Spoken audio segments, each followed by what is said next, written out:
जी, अस्सलाम वालेकुम रहमतुल्लाह। उम्मीद करता हूँ कि आप सब खैरियत से होंगे। यार आज की वीडियो उन भाइयों के लिए है जो सऊदीया, दुबई, ओमान, मस्कत कहीं भी जाना चाहते हैं, यानी कि कंपनी वीज़े में जाना चाहते हैं और इनका ये ख़्याल है कि वो पाकिस्तान में अच्छे एक्सपीरियंस वाले हैं, यानी electrician, plumber, pipe fitter, insulator, ductman कोई भी ट्रेड है उसका, और ये पाकिस्तान से जाना चाहते हैं दूसरी कंट्री।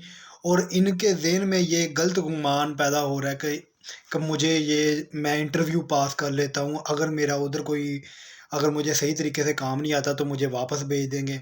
ऐसा कुछ नहीं होने वाला। इस वीडियो को लास्ट तक देखना, मैं मुकम्मल आपको इन्फॉर्मेशन दूँगा इस वीडियो के अंदर और बताऊँगा, ठीक है? क्योंकि काफ़ी बंदों के सवालात थे और इस मौज़ू पर मैं काफ़ी दिन हो गए कि मैं वीडियो बनाता-बनाता टाइम नहीं मिल रहा था। तो आज मैंने कहा इस मौज़ू पर ही वीडियो बनाऊँ, ठीक है? बात ये है कि जब मैंने पहला इंटरव्यू दिया, मेरी एज 18 साल थी, मैं दुबई का इंटरव्यू इंसुलेटर का मैंने दिया था और मुझे इंसुलेटर का काम कुछ भी नहीं आता था।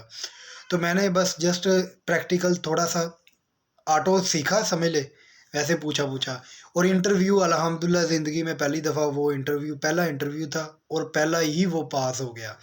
और मेरी सैलरी भी लगी थी, कम ही लगी थी, लेकिन चले गए। बीके गल्फ़ में मैंने इंटरव्यू, दुबई की कंपनी थी। मैं उधर गया, उधर जाने के बाद जब पता दिल में बहुत अजीब-सा गुमान हो रहा था, मुझे काम नहीं आता, उधर जाकर मुझे वापस ना भेज दें, ये ना हो, वो हो, ठीक है? बंदे के ज़हन में बहुत कुछ आते हैं। लेकिन जब अल्हम्दुलिल्लाह इंटरव्यू भी पास हो गया, पाकिस्तान से चला भी गया और उधर जाकर कोई काम नहीं आता था। लेकिन उधर उन्होंने ये नहीं है, आप किसी भी काम में जाते हैं, आपको ये नहीं है कि जाते वो काम आपसे ये काम करवाएँगे। कंपनियाँ होती हैं बहुत-बहुत बड़ी, ठीक है? तो अगर आपको काम थोड़ा बहुत आना चाहिए, यानी कि बेसिक टॉपिक आपको आना चाहिए। फिर बाद में आस्ता-आस्ता जो है ना आप उस्ताद बन जाते उधर के। और इधर पाकिस्तान में जितने मर्ज़ी आप उस्ताद ना, उनके मुताबिक आप जो है ना फ़ेल है, ठीक है? और उधर जाकर ही आप एक प्रॉपर तरीके से मैनेज कर जो तो आउट ऑफ कंट्री, यानी कि गल्फ़ कंट्री का जिसके पास एक्सपीरियंस है वो तो ठीक है। और जिसके पास एक्सपीरियंस नहीं है, जो बंदा न्यू बंदा है, ठीक है? और जाकर वो पाकिस्तान में ही काम कर रहा है, इंडिया में कर रहा है, बांग्लादेश में कर रहा है और उधर जाकर जाएगा, उधर काम करने का तरीका और है, ठीक है? तो इसलिए कोई टेंशन लेने की बात नहीं है, आप जाएँगे आस्ता-आस्ता सेटल हो जाएँगे, ठीक है? और उन काम को समझेंगे, 1 महीने के अंदर-अंदर आप ट्रेन हो जाते हैं, ठीक है? और कुछ बंदे ऐसे भी हैं जो 5-5 साल से अली बाबा, उनको कहते हैं अली बाबा, कामचोर को कहते हैं अली बाबा, जो काम समझना नहीं, बस हेल्पर ही, सीढ़ी पकड़ ली, कुछ पकड़ लिया, ठीक है, हज़ार-हज़ूर दे दिया, ठीक है, सैलरी तो चल रही है ना, मीटर चल रहा है। उधर क्या है, ये बोलता है कि मीटर चल रहा है, ठीक है?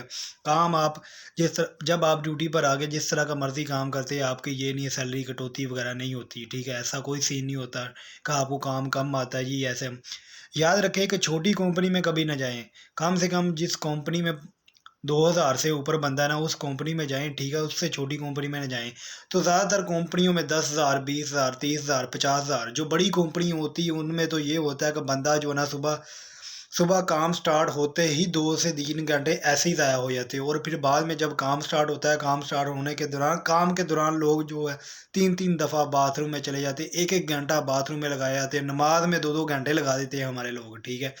इस तरह का टाइम गुज़रता है और जो छोटी कंपनियाँ होती है, उधर तो बाथरूम में आप जाते हैं तो 5 मिनट के अंदर आपने वापस आना होता है, नहीं आता तो फिर बहुत बातें सुननी पड़ती है, ठीक है?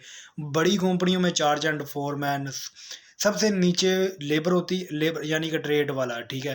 हेल्पर हेल्पर से ऊपर जो जिसको काम आता है, उसको गैंग लीडर कहते हैं, उससे ऊपर जो चार्जेंट होता है, उससे ऊपर फोरमैन होता है, उससे ऊपर जो होता है वो सुपरवाइज़र होता है, फिर इंजीनियर आ जाते हैं, फिर ऐसे ही जिस तरह का सीएम वगैरह जो लेबर ऑफिसर, इस तरह टाइम कीपर वगैरह ये सारे जो है ना इसी फ़ील्ड के अंदर आ जाते हैं। तो बाकी यार टेंशन लेने वाली बात नहीं है, आप पाकिस्तान में इंटरव्यू पास करें, उधर जाकर आपको कोई मसला नहीं बनता, ना आपको वापस भेज दें क्योंकि उन्होंने आपके ऊपर पैसे लगाए होते हैं। वो उनको भी पता होता है जो पाकिस्तान से न्यू बंदा आ रहा है, ठीक है? इसलिए ज़्यादा कंपनियाँ ये रिक्वायर्ड करती है कि रिटर्नर बंदे की पाकिस्तान से अच्छी खासी सैलरी लगती है। यानी कि आप अगर पहली दफ़ा जा रहे हैं तो आपकी जितनी भी सैलरी लगती है आपको जाना चाहिए। आपको अगर तो आपकी एज कम है यानी कि 20 से 21, 22, 23 साल है, तो आपके पास ये वक़्त है। ये वक़्त ज़ाया मत करें, आप जाएँ, ठीक है। पाकिस्तान में सीखने की बजाय पाकिस्तान में 10-10 साल हो जाते हैं, लोग सीखते हैं, सीखते ही रह जाते हैं, ठीक है। वो 30, 35, 40 रुपए मिलते हैं।